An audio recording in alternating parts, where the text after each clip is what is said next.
Hello, Ricky here, the low-end card enthusiast here from North Carolina, coming at you another video. Hope you guys are doing well and welcome back to my channel. Today I thought I'd come at you with a little video of me being related to a Hall of Fame baseball player. And I've told this story somewhat before. It's been a long time. So for you new subscribers, I thought I would tell it again. I was going through some cards yesterday and came across these three cards and made me think about it.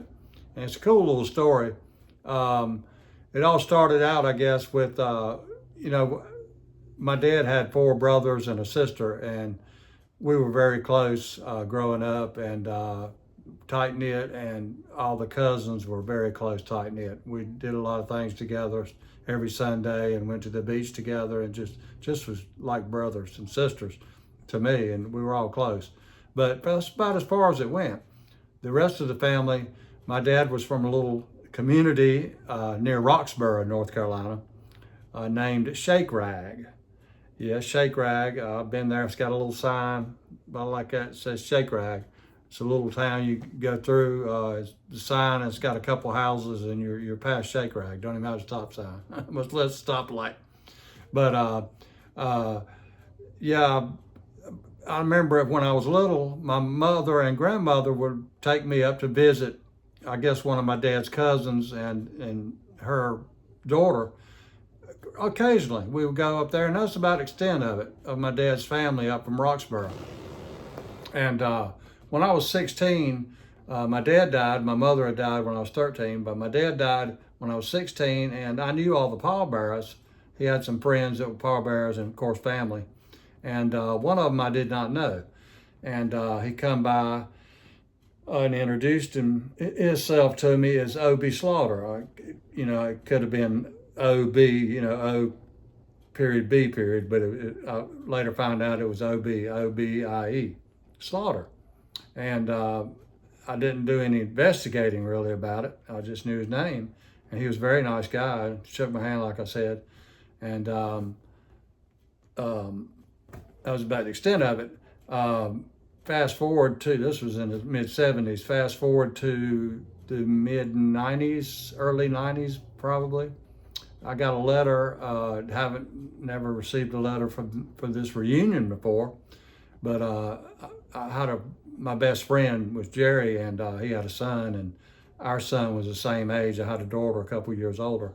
They had one son, and they were real close. We were real close, did everything together. And I got a letter in the mail about a reunion, the Hicks Slaughter reunion. And I said, what is this? It was in Roxborough, which was about 40 minutes from where I lived, and probably about that much now. And I said, it's kind of intriguing, I wouldn't mind going, to meet some new people and have a meal. But no, but really meet some new people. And so anyway, Jerry, my friend, called me on a Thursday, maybe asked me what we're doing for the weekend. I said, we're going to a family reunion, man. He said, so are we. He said, what kind of reunion are you going to? I said, the Hicks Slaughter reunion. I have no idea about the Slaughters. He said, that's the one we got a letter. We're going to it too. I'm kin to the Slaughters, man. His last name was Moore. Freaked me out, man. It just freaked us out that we were going to the same reunion, that we were kin. Now, that's just, I'm saying we were distant kin by marriage probably, but somewhere down the line, you know how that goes. Anyway, so we go. And I didn't know, to this day, I hadn't pegged being kin to Enos Slaughter. And this lady come by and introduced herself to me and asked who I was and all. And she said, oh my God. She said, your dad was my favorite cousin of all time. And I thought that was so sweet, she would come by and talk to me. And we talked for a while. And then she started talking about Enos Slaughter. And the baseball player, Hall of Famer. He hit, I think, for 300 average for his career. He was a team captain for the Cardinals there for a while. I think he went on to play for the Kansas City. It was the Athletics and the Yankees too. at the end of his career, but he died in 2002. Like I say, this was early to mid 90s. And I kicked myself in the butt for not going and trying to meet him, you know. But she talked about him, and like I say, he died in 2002. But anyway, uh, back about, I don't know, 6 or 7 years ago, I met this guy, and I forgot how I met him. And his name is Matt, and I forgot his last name. I friended him on Facebook and probably still friends with him. I just can't remember his last name. And he lived in Roxborough, and met him somehow through Facebook somehow, and said he had some cars he could let me have, and if I would meet him up after work in Roxborough. So he got off around 5 or 6, 7 o'clock. It was in the winter, it was dark, and I met him up there in Roxborough, like I say, about a 40-minute drive. And he gave me these cards and talked about Enos a lot, and said that it was like his grandfather, that he would go on the porch for a lot and talk to Enos, and just loved him to death. And they were like I said, it was like his grandfather, and Enos treated him like a grandson. And it was just sad to see, you know, when he died. And so it meant a lot to me to, you know, to talk to him. And of course, I said, like I said, Enos was my dad's cousin. So I guess that makes us cousins too. I used to think he was my uncle, but my wife said, no, that would make you his cousin. So anyway, show you these cards. That's about the extent of the story. Never met him, but I got this 52 Enos Slaughter card. And he had it in a screw down, and I just left it in there. If you hear a bunch of cackling, it's my wife on the phone. I thought I'd go ahead and do this video while I had time. But yeah, I pulled this light out of a box. Give me a little light in here.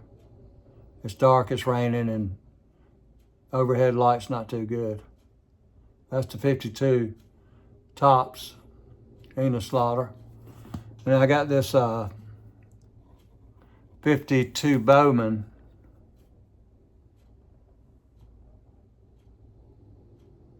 It's got a mark, says MK mark. I can't find a mark on it. Got a couple cars with a mark. I just don't see a mark. Guess you got to have a magnifying glass. I don't know.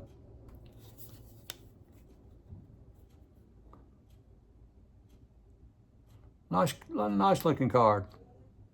Yeah, very nice. So, you know, glad to have it.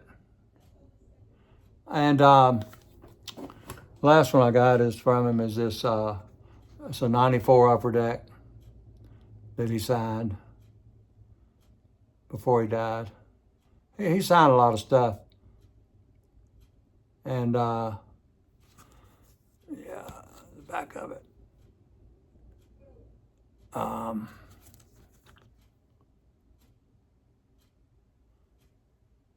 He did sign a lot of things. But yeah, I think, and I didn't verify this before I got on, I should have, but I think the 48 Bowman is the little, like, I think Stan Musial rookie 48 Bowman, I think it is. They designate the 48 Bowman is his rookie card, which it really isn't, but that's what they designated, the hobby. It's really the 41 or 39, I think, double play, is really his rookie card. And I think it's Johnny Mize on it too. There's 2 Hall of Famers on that card. I think it's Johnny Mize. And to get it in authentic or a 1, I think it's $300 or $400. It might have come down now, but to get it in high grade is pretty pricey. I'd like to have that. And get it signed, have it and have it autographed, come autographed, and be nice to get that card one day, and maybe I will. But anyway, yeah, I thought I'd tell you that little story and see if I left anything out. Don't think I did. I run my mouth enough. But anyway, a little under, right at 10 minutes, so I didn't do too bad. But anyway, As always, hope you enjoyed the video, and you guys have a good day.